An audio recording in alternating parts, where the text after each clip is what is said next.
Nebraska's trusted news source. This is Channel 8 News Midday. We begin this midday with our bike drive, of course. It is officially underway. We've been collecting bikes out in front of our parking lot since 6 o'clock this morning. The Lincoln community already showing us so much support in our mission to gather new or gently used bikes of all sizes for the Bike Kitchen. You can see some of the highlights here of our events. So far, you can also see these videos on our Now local news app from our very first donation a little after 6 o'clock this morning to our 40th bike received around 8 o'clock. And we want to keep those two-wheeled rides coming in. Happy Thursday, everyone. Thank you so much for joining us. I'm Andrew Ward. This is the third year we've been holding this drive. We've collected nearly 1,000 bikes in those 2 years. And last year, an anonymous donor gave $10,000 to the Bike Kitchen. This year, the event is coming at a time when more and more people are questioning the cost of driving a car. Our team of reporters bringing you frequent updates all throughout the course of today. Right now, Danielle Da Silva is live from our donation site here, which is our parking lot. Danielle, good morning. Andrew, good morning to you too. It is a great day. It's windy, but there is hope in the air. They tell me Lincoln Bike Kitchen, even our own staffers here that are collecting these bikes, they're telling me that we just reached a little over 100. And I told them, hey, you got to interrupt me during this live shot if any more come in to keep that energy up. We're hoping to have the best summer ever here in Lincoln, and your bike donation can make that difference. Now, they're collecting bikes of all sizes for all ages, and Lincoln Bike Kitchen actually tells me that there are 2 mechanics that will be taking a look at every single bike collected to make sure it's safe for you. And again, we're aiming for the best summer ever here, and a bike could definitely do the trick. So make sure you stop by here at our station parking lot, 3240 South Street, 10th Street, and we're here until 6 o'clock. We hope to see you. All of our staffers, like I said, are here to greet and collect your bike and make it a good summer. Alrighty, awesome. Danielle Da Silva reporting live for us in our parking lot. It's been a fun day so far. Thank you very much, Danielle. Well, at the Lincoln Bike Kitchen, it's also about helping those in need achieve a brighter future with the warmer weather and higher prices across the nation. Executive Director Sherry Shanks tells us this drive is as important as ever, especially for families. Our really busy season is just kicking in. 100% of our operation is sustainable. Riding a bike is sustainable. You don't have to use that fuel, which is quite expensive right now, and it's Bike to Work Week. We've got great weather, great trails, and so we support people getting out on your bike and ride to work. Through a partnership with Lincoln Public Schools, Shanks says the need for young adults and children's bikes is constantly increasing. That's why our parking lot has been open from sunrise and will stay open till close to sunset. If you want to stay updated with what's happening in our events, you can use the QR code on your screen and download the app today. Again, you have until 6 o'clock tonight to bring any new or gently used bikes for the Bike Kitchen.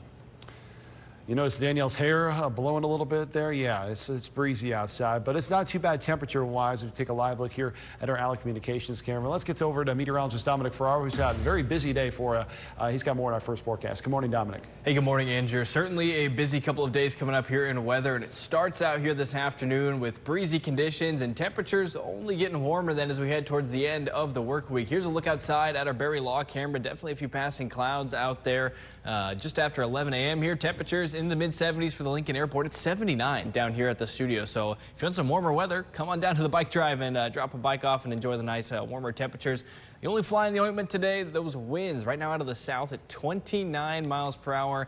And we'll take a look at those gusts in a second. But here's a look out in our Aurora cam and take a look at those flags. Holy cow, it's windy out there. So certainly going to be a breezy afternoon ahead. Temperatures in the mid-70s for most of us in eastern Nebraska. A few spots then to the upper 60s and low 70s as you head out towards the west. Here's a look at those winds across the state, sustained between 25 and 30 miles per hour, and then gusting up to 40 right now here in the capital city. Could see anywhere between 45, maybe a 50 mile per hour gust. There can't be ruled out the rest of the way here. So definitely going to be breezy out there. That's ushering in some warmer temperatures and some moisture hopefully here for the capital city as we get ready for a very busy couple days in weather, on our way to the mid 80s for your afternoon temperatures, and then we're looking even warmer then for that Friday forecast. We'll get you up to date on what you can expect heading into the weekend here in a few minutes. Talk to you then. Thank you very much. Dominic, breaking overnight now, Denise Powell is officially District 2's Democratic candidate. The Omaha area and district becomes a national focus every 4 years in presidential elections. Due to the blue dot, Nebraska is just one of 2 states that splits its electoral college votes. And this district has gone to Democratic presidential candidates 3 of the last 5 terms. Now, Denise has shared this photo of the moment she found out she was the Democratic nominee while at her son's baseball game. She ended up taking 39% of the vote, just 2% more than State Senator John Kavanaugh. She will face Republican Brinker Harding in the November election. He's an Omaha City Council member and endorsed by President Trump. She will also face off against Libertarian Eric Foreman. This comes as Representative Don Bacon is set to retire at the end of this year. Breaking now, President Trump and the Chinese president sitting face-to-face in a high-stakes meeting. Red carpet, state dinners, and diplomacy on display. President Trump kicking off his high-stakes visit to the country for the country for the first time in nearly a decade. Now, the 2 leaders attending a state dinner after an extended private meeting. ABC's Olivia Rubin reports. This morning, the lavish state banquet for President Trump, toasting side by side with President Xi for their first face-to-face meeting in China in nearly a decade.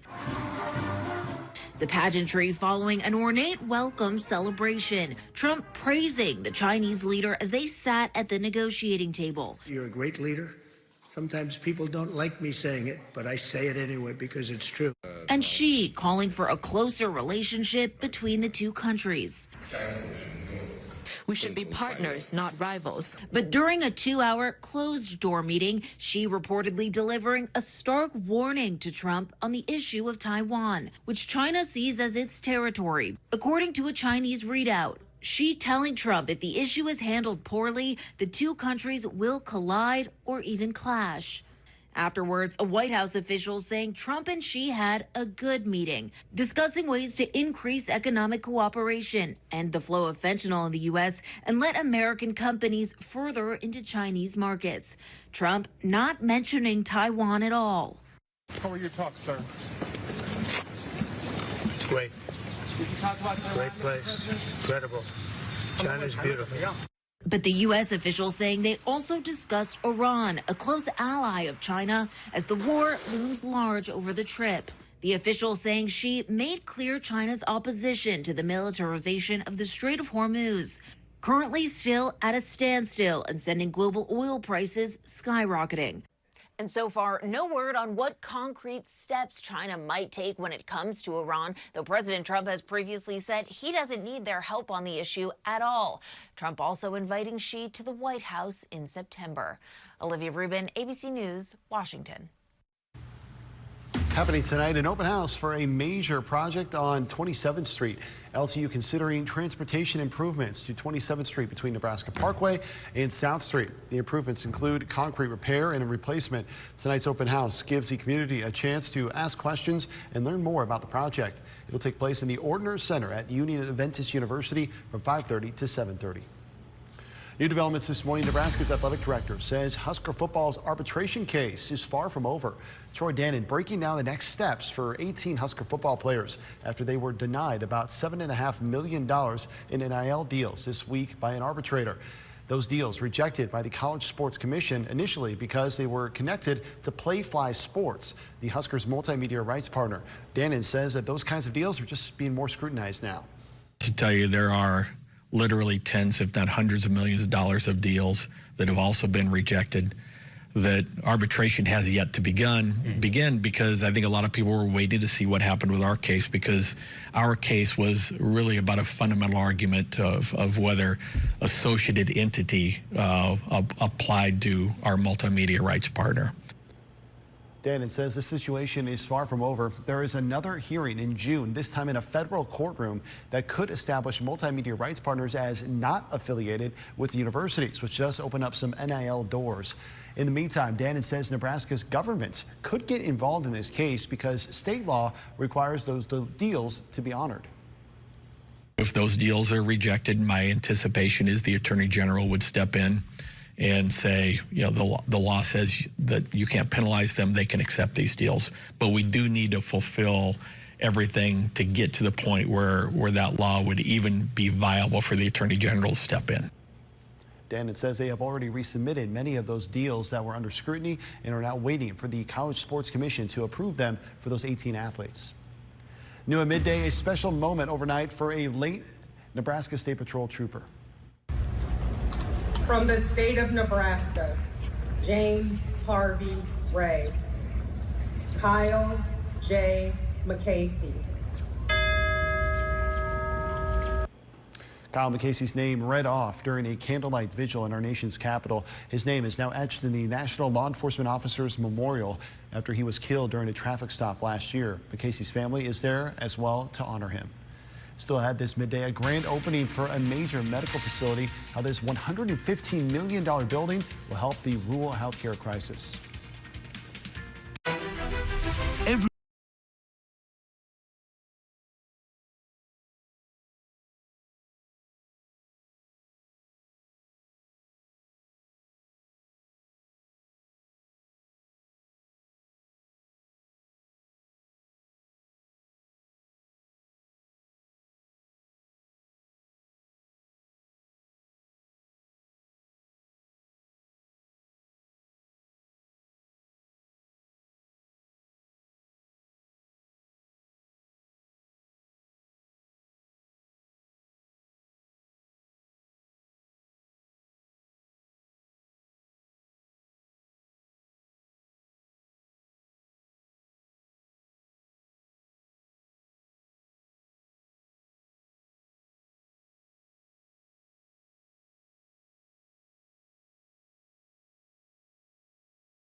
A UNMC is bringing medicine, pharmacy, and public health programs to Kearney for the first time. Today is the grand opening of the Douglas A. Christensen Rural Health Education Complex. It is the largest rural healthcare teaching facility in the country. The $115 million complex allows UNMC to expand programs in allied health and nursing. It features a 3-story, 110,000 square foot health science education center. Today's grand opening starts at 1:30. Grand Island, the Hometown Heroes Committee is hosting its annual reveal ceremony. They'll be honoring local veterans and service members through banners they display around the community. Today's ceremony includes reading the biographies of the heroes and a chance to take a photo before the banners are hung. The event is at Grand Island Senior High at 5 o'clock. Too little sleep and too much is associated with faster aging, and the U.S. ranked number 33 in the health in new global rankings. Jane King explains in today's Wellness Report. The United States ranked 33rd in health. U.S. News says challenges related to public health outcomes, social cohesion, and public safety dragged down the results. Public health preparedness was measured by vaccination rates and the ability to conduct medical research and outcomes of past epidemics. While new studies suggest that a mother's line of work before, during, and after pregnancy could influence her baby's brain development. In certain careers, researchers found she may be more likely to have a child with autism. The team found that children whose mothers worked in the military or other defense roles up to 1 year before or during pregnancy were 59% more likely to be diagnosed with autism. And researchers recorded a 24% higher prevalence of autism among children whose mothers worked in ground transportation, and the figure reached 59% in the judicial sector. While an analysis of biological clocks throughout the human body suggests too few hours of sleep and too many may speed aging in the brain, heart, lung, and immune system. system and is associated with a wide range of diseases. The study was published in the journal Nature, and it found short sleep was associated with obesity, type 2 diabetes, high blood pressure, and heart disease. Short and long sleep associated with chronic obstructive pulmonary disease, asthma, and a cluster of digestive disorders. From the New York Stock Exchange, I'm Jane King. Here's to your health. And breezy and warmer ahead for your Thursday afternoon. Then comes the summer-like temperatures for your Friday. Storm chances are going to ramp up then as we head into the weekend, too. I'll have a look at that coming up after the break. All of it.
Developing now, prosecutors in the Alex Murdaugh murder case preparing for a new trial that follows the stunning reversal of his convictions by South Carolina's Supreme Court.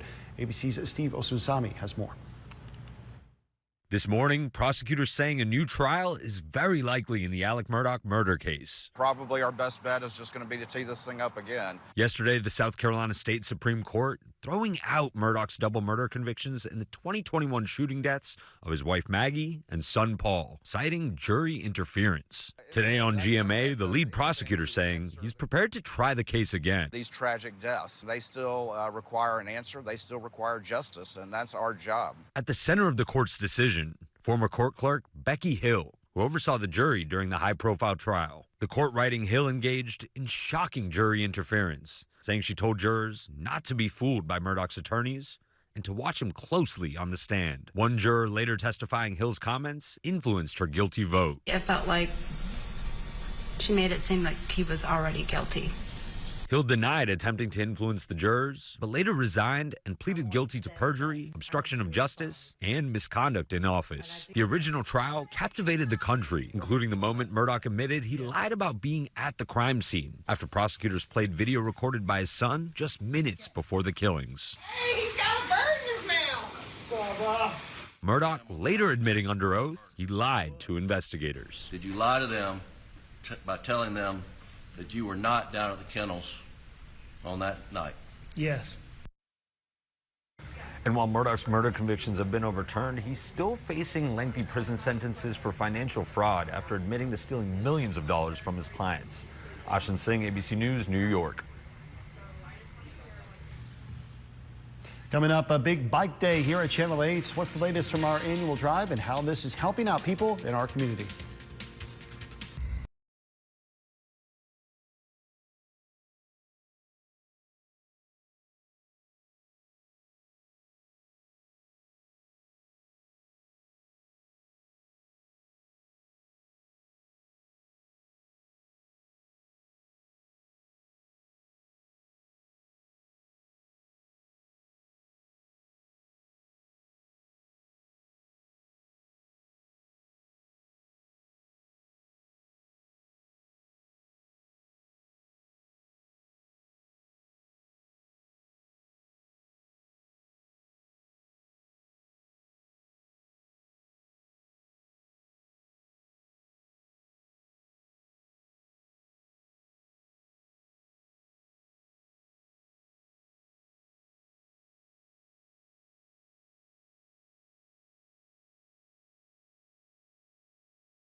From Nebraska's trusted news source, this is Channel 8 News Midday. Welcome back, everyone. Our third annual bike drive is well underway. Of course, I had to try out one of those bikes. I'm a little rusty, but eventually got the pedal to the metal. It's been a great start to the day so far. It's been such a special partnership between us and the Lincoln Bike Kitchen as well. Now in our third straight year of doing this event, we're nearing 1,000 bikes donated in that stretch. Let's get to Channel 8's Danielle De Silva here joining us live now. And Danielle, what's the latest update you can tell us out there? Have you hopped on a bike yet? Well, good morning, Andrew. And no, I have not hopped on a bike just yet, but I think I have to follow your lead and do that ASAP. And the latest update, I mean, the last time I was reporting back here, we had just made 100 bikes, and we're inching our way towards 200 now. I mean, as you can see in the background, there's been a pretty steady stream of community members showing up with their gently used bikes, even some new bikes, which we welcome. Lincoln Bike Kitchen told me that, you know, they're also in need of some adaptive bikes if you have it. But nonetheless, all the help that we can get is much appreciated, and there is a lot of hope in the air to make this summer the best summer ever here in Lincoln, and your bike donation can definitely do that. So our staffers are here along with Lincoln Bike Kitchen to greet you, to welcome you here in the parking lot of our TV station, so that we can help give back to the community for people of all ages and all abilities. So we hope to see you here soon. And I'll kind of step a little bit aside so you could see all the action and work, and hopefully you could see some of those smiles that I mentioned. We're all really just grateful for this day, and we're hoping that we're going to see you. So stop on by and come say hi with your bikes. All right, thank you very much, Danielle. What a start to the day. Here's another angle of all those bikes hanging out in our parking lot before the Bike Kitchen took them away on a trailer. We've been sharing several videos of this drive on our Now Local News app. Make sure you download that app in order to get updates throughout the course of today. Coincidentally, it's also Bike to Work Week. The Great Plains Trails Network is encouraging the community to take advantage of Lincoln's extensive trail network. It certainly has been the perfect week for it with such great weather. Your contributions to today's bike drive could give someone in our community a way to get to work. Every donation matters. And if you do get back from work and decide you want to take another ride, tonight is the second edition of this year's Tour de Lincoln. Today, they'll be taking a 15-mile ride through Southeast Lincoln. Helmets are required, but registration is not. It'll start at Jane Snyder Trail Center, and they'll be out there at 6 o'clock tonight. Let's take a live look outside now at our ABC Seamless camera. It might be a bit breezy for any bike rides out there as we take a look here at 48th and Cornhusker. But temperature-wise, Dominic, it's not too bad out there. We got temps in the mid-70s. You might just have to, you know, spray your hair down a little bit. Yeah, no, definitely, you know, find a way, maybe like keep the backpack on if you're heading out for lunch, just kind of hold you down to the ground a little bit. I know when we head out there after this for the bike drive, certainly going to hope I don't blow away, because that'd be an issue then when it comes time for the 4:30 show later. But here's a look in Beatrice. Also pretty breezy down there at your Shones roofing camera, South 6th and Perkins Street. Partly cloudy skies for us here in eastern Nebraska, and that's probably going to continue for the rest of the day, but temperatures aren't too bad. 70s, we'll take it into the 60s for a few spots too. Ultimately on the way though to the mid 80s as we head throughout the rest of your afternoon. And man, is it windy out there. Here's a look at those current wind speeds just after 11:30. Right now in the capital city, out of the south at 29 miles per hour. It's 30 in Beatrice for those sustained winds and those wind gusts then between the mid-30s to then the 40-mile-per-hour range. So certainly windy out there.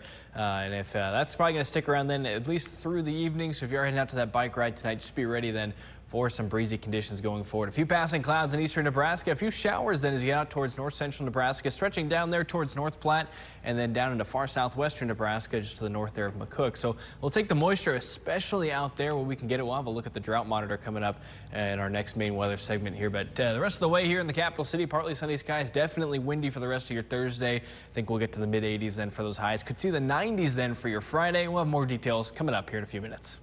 Sounds good. Thank you very much, Dominic. Right now, some very loyal Nebraska softball fans might have to watch the games on TV this weekend.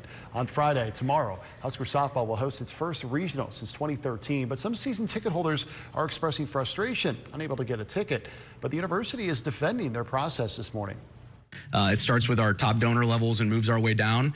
I would also say, though, we still prioritize current season ticket holders. Those season ticket holders get access to the seats before we go into any general public. So because we do acknowledge there are some season ticket holders that do not donate and are not active members of the Huskers Athletic Fund. So, yeah, some are still frustrated, though. RJ Coleman is following this story.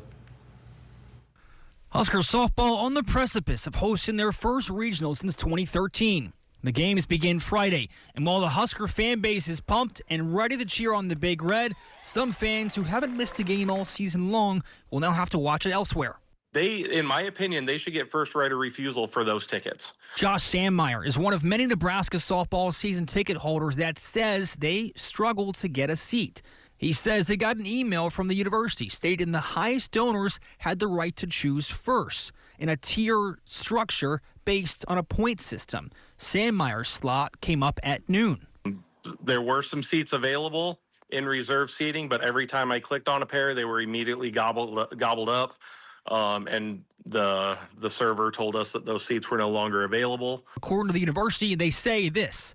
All season ticket holders had an opportunity to purchase tickets. 1,000 plus tickets were available to the public at 3 p.m. when they were first up for sale. But Sandmeyer's biggest concern is, quote, being cut in line. Softball and baseball, you could get tickets. You could get reserve seats at the beginning of the season. Those same people high up on the Husker Athletic Fund donation point system did not choose to do that. So that's where the problem is. Now that the teams are hot going into postseason, when everybody wants to go to them, now they're just able to skip ahead right in front of the line. Brooke Bly, who has been a baseball season ticket holder since Haymarket Park first opened up, says if Nebraska baseball hosts a regional, she is expecting a similar process. But at the same time, she understands the perspective from both sides. If we would happen to get a baseball regional, it's going to be the same process, I'm guessing, unless they get enough pushback. I get both sides. Like, I get why they're trying to give the donors a little bit of a perk. But then on the flip side, your season ticket holders are the ones that have been there, invested in the program. All games have been sold out for this weekend, but whether it's at the stadium or on the couch, Sandmeyer says they will be cheering on the Big Red. Again, we're going to watch it on TV. We'll have to buy ESPN Plus because we don't have that. But nevertheless, we're going to be there to cheer them on from my living room. But it's not the same. We should be in Bowlin Stadium, cheering them on. Reported in Lincoln, Jay Coleman, Channel 8 Sports.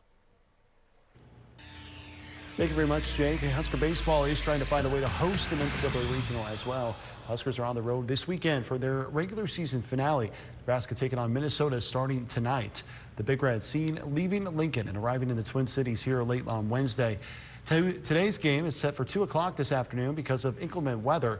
Most NCAA projections suggest the Huskers have little room for error in order to host that regional. We're going to be following the team all weekend on our Nalico News app.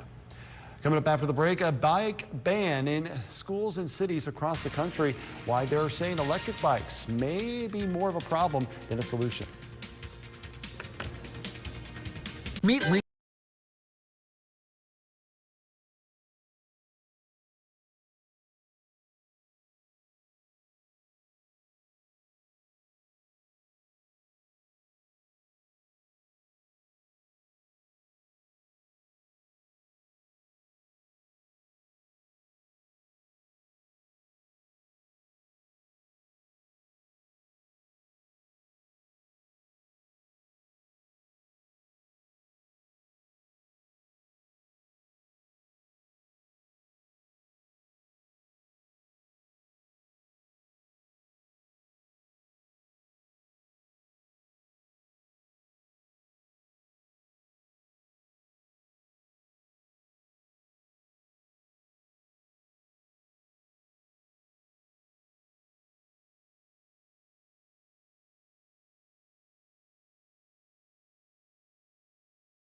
and scooter injuries, many involving children, and now sparking a growing safety debate across the country. Some schools, colleges, and even cities are moving to ban the popular devices as communities weigh the risk against convenience. ABC's Melissa Adon explains.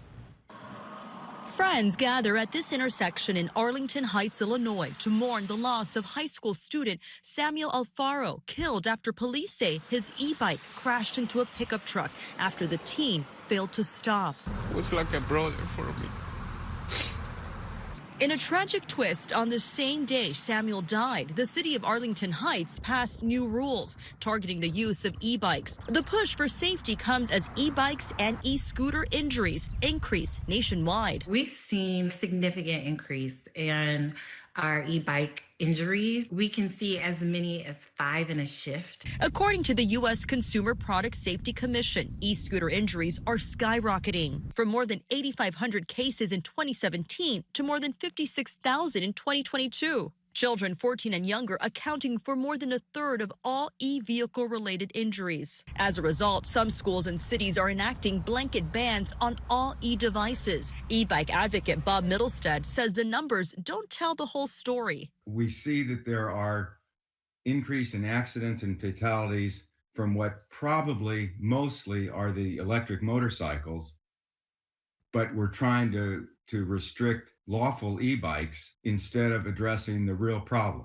California recently issued a consumer alert calling for a state speed limit on pedal-assisted e-bikes. These really require a different level of regulation, licensing, and that I think will really save lives. Now Amazon says it won't sell e-bikes in California that exceed those limits, a meaningful change that could be a model for other states. Melissa Adon, ABC News, Los Angeles. Now, your Storm Alert Team Forecast with meteorologist Dominic Ferraro. And happy Thursday, everybody. As always, we have the latest look then at the drought monitor. Got new data out for that this morning. Here's a look at last week. As we can see, a fairly expansive area of extreme drought in that kind of a lighter red color here. And we've also seen several areas of exceptional drought, which is the highest category of drought that the U.S. Drought Monitor uses. Unfortunately, as we go into this week's data, did not see really any sort of improvement for the majority of us. Still looking at a fair amount of the state under that moderate level drought. That's that kind of tan color here. At least 93% of the state under that category of drought, which is really where the U.S. Drought Monitor likes to really start to keep an eye on things. And then more areas there of that extreme drought, even just to the south and east there of the Tri-Cities now under that extreme drought. And we saw the area of exceptional drought expand into portions there of Box Butte County, then over towards Grant and down towards Arthur County too in the Panhandle there, as well as Frontier, Gosper, Dawson County. So it's been fairly dry out there.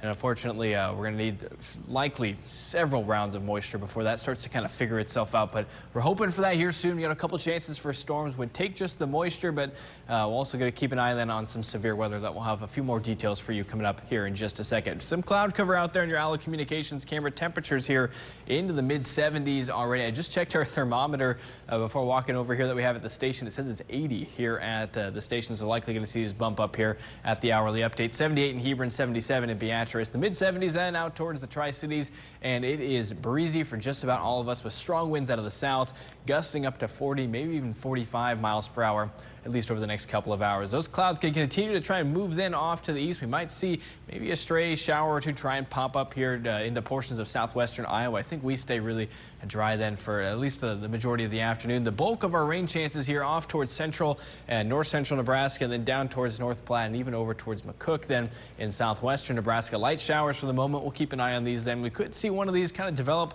as we head throughout the rest of the afternoon here towards central Nebraska, just passing off to the north there of Columbus as it moves into northeast Nebraska, and those continuing then off into portions of western Iowa. Main thing we're going to keep an eye on though for tonight, we could see a spot shower or a thunderstorm along the Kansas-Nebraska line, maybe try and sneak its way up towards the north here, but for the moment models have kept things south of the border for the moment. That's going to continue to move off towards the east as we head towards the start of your Friday. Clear skies, though, should be a smooth morning commute for any of us heading out the door then early in Lincoln. And man, not even a bad day to get out and enjoy some lunch. It will be on the warmer side, though. We should see at least plenty of sunshine for the start of the day. As we head towards your Friday evening, though, something to consider if you have any outdoor plans in Lincoln on Friday night, 6, 7, even closer than 8 o'clock here for both Lincoln, Beatrice, down towards Fairbury, Hebron. Could see a few showers, possibly a thunderstorm there. One could be severe, capable of producing large hail and damaging winds as those then move off towards the east into central portions of Iowa as we head through the overnight hours. Here's a look at that severe weather risk. Could see an isolated strong to severe storm the rest of the afternoon here in green. That's something we'll keep an eye on. Large hail damaging winds would be the main concern, mainly for those storms that we're keeping an eye on then for tonight.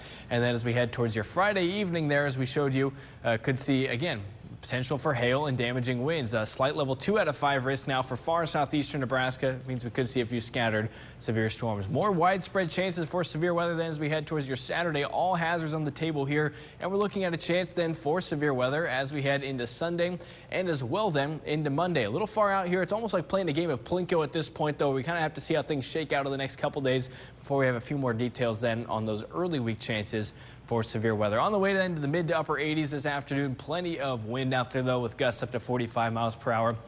Into the 90s then for your Friday forecast. Briefly taking a trip to the 80s, back to the 90s then on Sunday. But it looks like temperatures are going to cool off after our chances for rain wrap up as we head towards the middle of next week. All right, sounds good. Thank you very much, Dominic. Coming up next, educators sounding the alarm on a reading recession being observed in schools all over the country. What they are blaming for the decline next. If you're at home right now,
Now, a growing problem is being observed in schools all over the country. It's being called the learning recession. A new report card is out on student test scores, and the news isn't good. Researchers say it's not just because of the pandemic that set student performance back.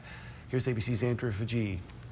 This morning, American students are falling behind, performing worse than their peers a decade ago. And a new report says the decline cannot be blamed solely on the COVID pandemic. The test score decline we see started 5 or 6 years before the pandemic and continued afterwards. And so the pandemic was a piece of a much longer story of decline in American education. After analyzing reading and math scores dating back decades, researchers found what's being dubbed a reading recession. Reading scores dropped in more than 80% of school districts compared to 10 years ago. Math scores dropped in 70% of districts. One factor, they say, is social media. The rise of social media seems to correspond with a big decline in reading for pleasure. So that decline in reading is just going to clearly have an impact on kids' vocabulary and their ability to read and comprehend. They also blame a lack of testing and accountability. Congress, back in 2015, scrapped the No Child Left Behind law, which held schools accountable for student performance through standardized testing. Critics argued the law was too rigid and prioritized teaching to the test instead of a well-rounded curriculum. The ongoing teacher shortage is also being cited as a factor. More than 400,000 teaching positions last year were either vacant or filled with unqualified teachers. Chronic student absenteeism is also a problem, which took hold in the pandemic. But researchers say there is hope. Test scores increased dramatically between 1990 and 2013, and they say it can happen again. I think knowing that should help galvanize us as a country to kind of refocus attention on making sure everyone has access to high-quality educational opportunity. The report recommends identifying districts that need more funding and finding ways on how to get kids more engaged in the classroom. Andrea Fuji, ABC News, New York. Coming up after the break, big caves for little heroes. Learn about the $10 million venture some elementary kids in California are trying to accomplish.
Standing up for Mother Nature.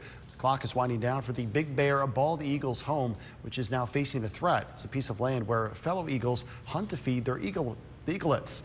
Now, one elementary school is taking action into their own hands. ABC's Danny New explains. You may recall our story last year with Jackie, Shadow, and a nonprofit called Friends of Big Bear Valley. How would you describe these last 48 hours for yourself? Joy, giggling. The California-based organization runs a 24/7 live feed of these two eagles that, when their eggs hatched last year, attracted millions. However, now Friends of Big Bear Valley has a $10 million problem. It's gone up by at least $20,000. But not if John Baldwin Elementary School can help it. Every class, 1st through 5th grade, comes in, and one of their first questions is, how much money have we raised? Sarah Stinson's science class has been learning about the eagles who hunt at a piece of lakefront land called Moon Camp. That said, if $10 million cannot be raised by July 31st to purchase that land from a developer, Moon Camp is going to be turned into luxury homes. I put up some flyers around some different businesses. Since learning of this, the students have sprung into action. They've been running lemonade stands and bake sales. I'm writing this letter to inform you of a problem. Even starting a persuasive writing campaign in a different class. The letters are being sent to different people around the world. It can also just be someone from your family. As of now, SaveMoonCamp.org says Friends of Big Bear Valley and the San Bernardino Land Trust have raised almost $3 million. Also, you may notice the website says, "Let's do it for Sandy."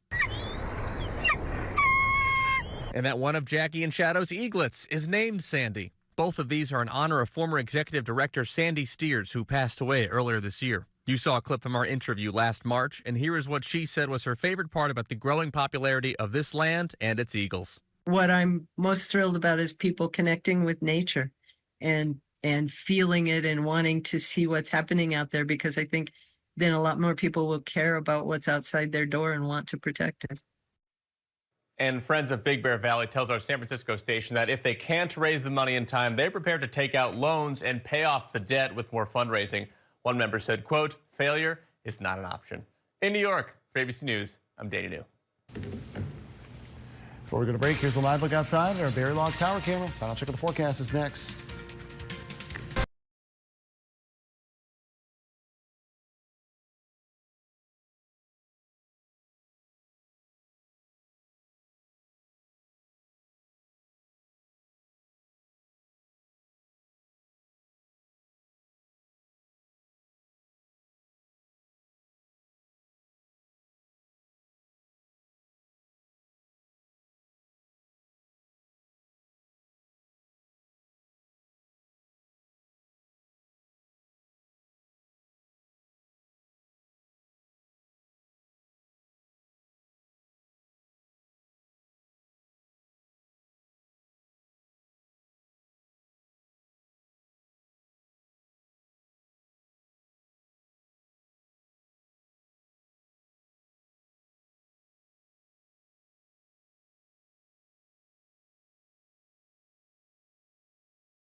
Happening right now here at Channel 8. So let's take another live look here, get a final update before we head out for the midday show here. You can see that breeze blowing pretty good right now. We just got a little bit of word here. 115 bikes donated so far today. It looks like they're loading up one in the trailer there. Is that meteorologist Houston Hall just kind of moseying around as well? Oh my goodness. I guess this is what happens when you do the midday show for him, Dominic. He just kind of moseys around a little bit.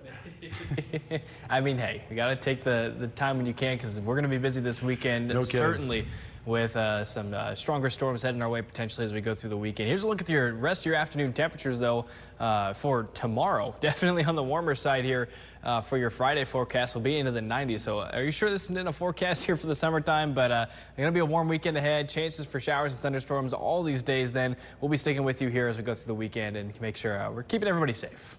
Sounds good. Thank you very much, Dominic. Thank you for joining us. GMA 3 is coming up next.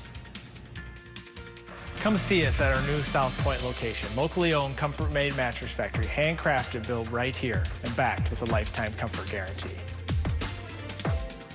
Let your voice be heard by sharing your photos and videos to the Now Local News app. Earn points and redeem them for gift cards. Scan the QR code to join.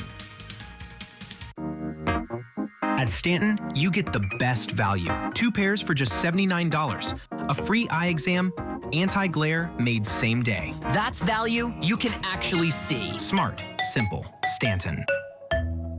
Aqua Living and Whisper Outdoors massive Memorial Day sale. Save big with our lowest prices of the year. American-made hot tubs as low as $22.99. 20 models under $49.99. Swim spas starting at $12,999. Plug-in power spas with high performance and no special wiring. 60 months no interest financing with 0 money down. Bad credit, no problem with in-house financing. Everyone's approved. Additional discounts and savings for our veterans. Aqua Living and Whisper Outdoors massive Memorial Day sale. Go to HotTubLife.com. At Stanton, we sell great frames. All sorts of frames. Over 1,000 frames, starting at just $79. I saved money, and I see great. Smart, simple, Stanton. Your morning forecast with Houston Hall at 5, 6, and 11 a.m. On Disney+.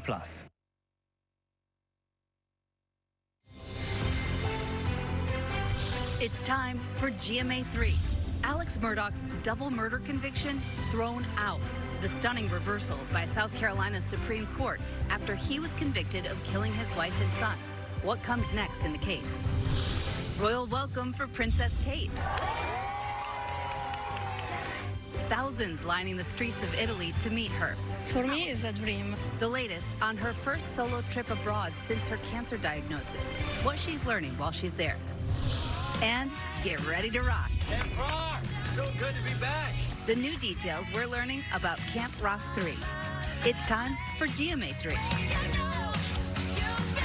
Camp Rock. Let's rock and roll here on GMA 3. Hello, I'm Will Reed. And I'm Ginger Z here with Morgan Norwood. We are so glad that you could join us on a Thursday. Yeah, this Baby Friday, and coming up, she's known as Mrs. Dow Jones. We're talking about Haley Sachs. She is here with tips on handling your money in these uncertain times and a look inside her new book, Future Rich Person. It's almost like an affirmation. Yes. I'll take it. Yeah, put it out there. Also, speaking of money, Tori Johnson's here to help you save that money with Deals and Steals Spring Fun. From cookware sets to socks to seat cushions, all starting at just $11. We got a lot to look forward to here on this show, but we do have news to get to. We're going to begin with the stunning reversal in the Alec Murdaugh case. South Carolina's Supreme Court overturning his 2 convictions in the murders of his wife and son. Senior national correspondent Steve Osinsami is following this for us. Hello, Steve. Hello to you, Will. Prosecutors here in South Carolina underlined that none of this means that Murdaugh is getting out of jail. In South Carolina, a major reversal. The state Supreme Court has thrown out the double murder conviction of Alec Murdaugh, who was convicted of the 2021 killing of both his wife and son. But his conviction for financial crimes still stands, and prosecutors say that means he won't be released anytime soon. They say they're more than happy to try him again for the murder charges. Alec Murdaugh will not be getting out of prison for several decades. Former County Clerk Becky Hill, who helped handle jurors at the murder trial, is at the center of the court's reversal and is seen here reading the verdict. Guilty, guilty, guilty. The court wrote that she showed shocking jury interference by denying Murdaugh his right to a fair trial by an impartial jury after they say she told jurors not to be fooled by Murdaugh's defense and to watch him closely when he testified. One juror later testified that Hill's comments influenced her to vote guilty. It felt like she made it seem like he was already guilty. Did that affect your finding of guilty in this case? Yes, ma'am. Hill denied that she talked about the evidence with jurors, but would later resign from her position and plead guilty to 2 counts of misconduct while in office. I want to say that I am truly sorry, and I do take full responsibility for my actions. During the trial, Murdaugh took the stand in his own defense, saying he was innocent. I would never intentionally do anything to hurt either one of them. Murdaugh's attorneys tell us that he maintains his innocence and they look forward to proving that at trial. He is in his late 50s and he's serving long sentences that essentially mean that he will be behind bars for at least 40 years. So while the state puts its case together and retries him, he will remain in prison. Guys. All right, Steve Osunsami with that stunning development there. All right, we turn now to the NBA playoffs and the pivotal Game 5 between the Detroit Pistons and the Cleveland Cavaliers for the right to advance to the Eastern Conference Finals against the New York Knicks. Will, what a game. OT. OT is right, which was great for all fans, including myself, except if I'm dragging this morning, it's because I stayed up to watch every bounce of the ball until the very end, but it was worth it because Game 5 in Detroit had the series tied at 2. Neither team had won on the road all series. It looked like it would be the case right here. Cleveland was down 9 with just over 2 minutes left, but 9 points isn't that much in basketball, and ultimately they clawed back to bring it to overtime, and that is where superstar Donovan Mitchell took charge. He finished the game with 21 points, and he had some help from former MVP James Harden. And Harden's playoff performances throughout his career have been much maligned. He kind of disappears, but not last night. He stepped up with 30 points, 8 rebounds, 6 assists. So the Cavs get their first road win of the playoffs, and they are one more win away from facing the Knicks in those conference finals. But the Pistons are 3-0. Your Pistons, Michigander. I was all go Pistons. When facing elimination because they were down 3-1